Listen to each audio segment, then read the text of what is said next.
Hi all, welcome to our channel. In this video, I am going to explain the technical question on static variables in Java.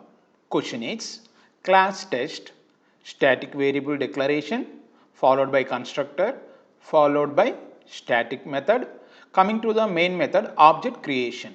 What is the output of this code?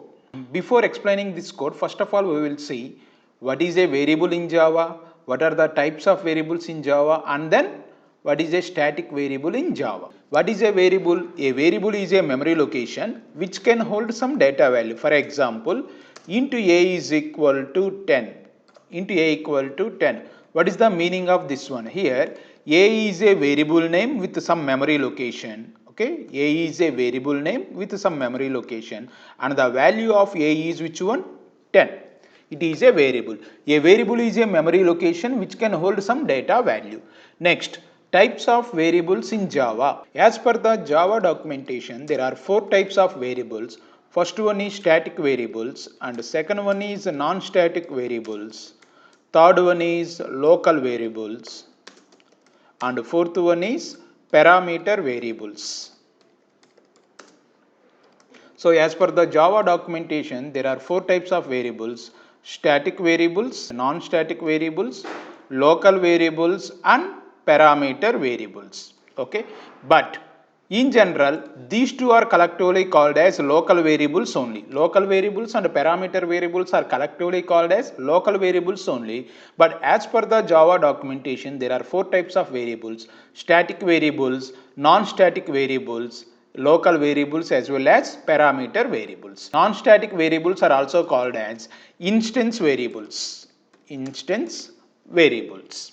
So our concept is static variables. So what is a static variable in Java? So the first point coming to the static variable is static variables are also called as class level variables. That is the most important thing. Static variables are also called as which one? Class level variables. Why? Because there is only one copy of the memory is created for a static variable and which is shared by all the instances of that particular class. All the instances are nothing but all the objects of that particular class. Only one copy is created for a static variable and which is shared by all the instances of that class. Which is shared by all the instances of that class.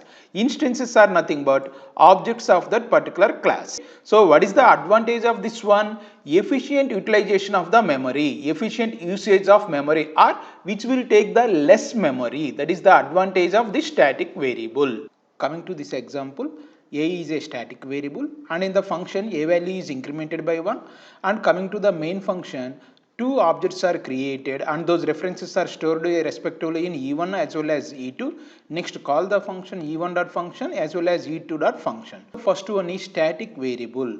Coming to the static variable, only one copy of the memory is created and is shared by all the instances of that particular class. Static into A. What is the initial value of A? The initial value of A is 0. The initial value of a static integer variable is 0. Next, two objects are created and those references are stored in E1 as well as E2. Next one is E1.function. We are calling the function E1.function. Initially a value is 0. Whenever we are calling the function with E1, so coming to the inside a plus plus, so a value becomes 1. Now what is the value of a? A value is 1.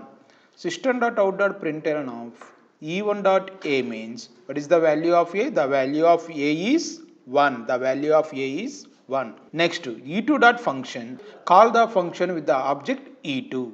So coming to this object again, static variable, only one copy is there. So what is the previous value of a? A value is 1. So a plus plus is nothing but a value becomes 2. Okay, now what is the value of a? A value becomes 2. System.out.println of E2.a. Now what is the new value of a? The new value of a is 2. So the output of this program is 1 as well as 2. Second point is static variables are accessed by using either class name or by using the object name. There are different ways to access the static variable.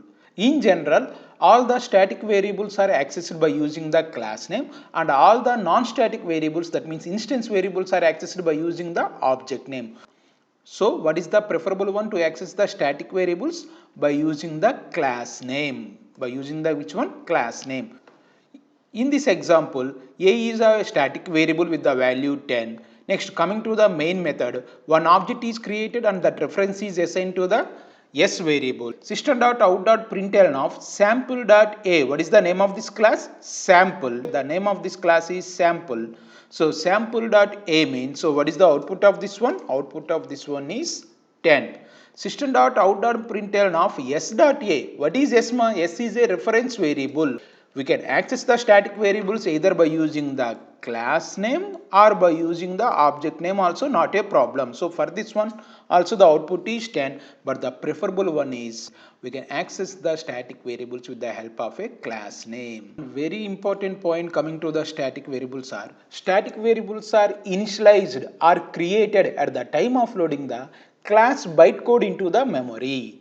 The memory is allocated for a static variable at the time of loading the class bytecode into the memory. That means before executing the program, the memory for a static variable is created. For static variables, memory is created. In general, our program execution starts from the main method. First one is test2 equal to new text. One object is created and that reference is stored into the variable t. Whenever we try to create an object, immediately constructor will be invoked. Coming to the constructor, system.out.println of hello. But the important point is coming to the static variable. Here A is a static variable. Memory is allocated for a static variable at the time of creating the class bytecode into the memory. That means before execution, the memory is allocated for a static variable. So coming to this one, static int A, memory is allocated for the variable A. At the time of creating the memory for the variable A, it is calling the function fun. So coming to the fun, what is the system.out.println here? Hi. So first it displays the message hi. First it displays the message which one? Hi, and return 0. So after loading the class bytecode into the memory, next object is created. After loading the class bytecode into the memory, next one is object is created. While creating an object, constructor will be invoked. So what is the output of this constructor? Hello. Output of this one is hello. So what is the output of this program? Hi as well as hello. So compile this one. There are no errors. Next, execute this one. First one is hi, second one is hello.